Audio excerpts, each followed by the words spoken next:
கிச்சனில் வந்து எட்டி பார்க்கும்போது நான் சப்பாத்தி மட்டும் செஞ்சுட்டேன்னு பார்த்தீங்கன்னா, மதியத்துக்கு, காலையில், நைட்டுக்குன்னு 3 வேளைக்கும் சப்பாத்தி கொடுத்தா கூட என் 2 பொண்ணுங்களும் விரும்பி சாப்பிடுவாங்க. மாதத்துக்கு 5 கிலோ என்ன 10 கிலோ மாவு அரைச்சா கூட பத்தாது. அந்த அளவுக்கு அவங்களுக்கு சப்பாத்தினா ரொம்ப பிடிக்கும். இன்றைக்கி வந்து மதியம் லஞ்சுக்கு வந்து கொண்டக்கடலை கிரேவி, ஜீரா ரைஸ், கடலை சப்பாத்தி. இந்த கொண்டக்கடலை கிரேவி வந்து சிக்கன் குழம்பு மாதிரி வச்சுட்டோம்னா 2த்துக்கும் வந்து தொட்டுக்க ரொம்ப சூப்பராக இருக்கும்னு சொல்லிட்டு கொண்டக்கடலை வேகிறதுக்குள்ளே மாவு பிசைஞ்சு எடுத்துடலான்ட்டு கடகடன்னு மாவு ரெடி பண்ணிகிட்டு இருந்தேன். பக்கத்திலே நின்றுட்டு, அம்மா மதியத்துக்கும் சேர்த்து கட்டுங்கம்மா, கொஞ்சம் ஒரு 2 எக்ஸ்ட்ரா வைங்கம்மா, ஃப்ரெண்ட்ஸுங்களுக்கும் ரொம்ப சப்பாத்தினா பிடிக்கும் அப்படின்னு சொல்லிட்டு பேசிகிட்டே இருந்தாங்களா. காலையில் குட்டியாக வந்து ஒரு மழை பெஞ்சுது. அந்த மழை பார்த்திங்கன்னா பேஞ்சு முடிஞ்சதுக்கப்புறம் வேர்க்க ஆரம்பிச்சிருது. கிச்சன்லேயே நிற்கவே முடியல.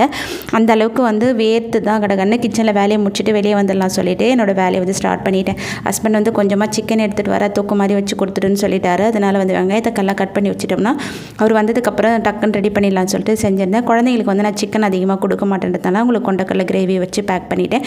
நாளைக்கு வீடியோவில் வரட்டா. பாய்.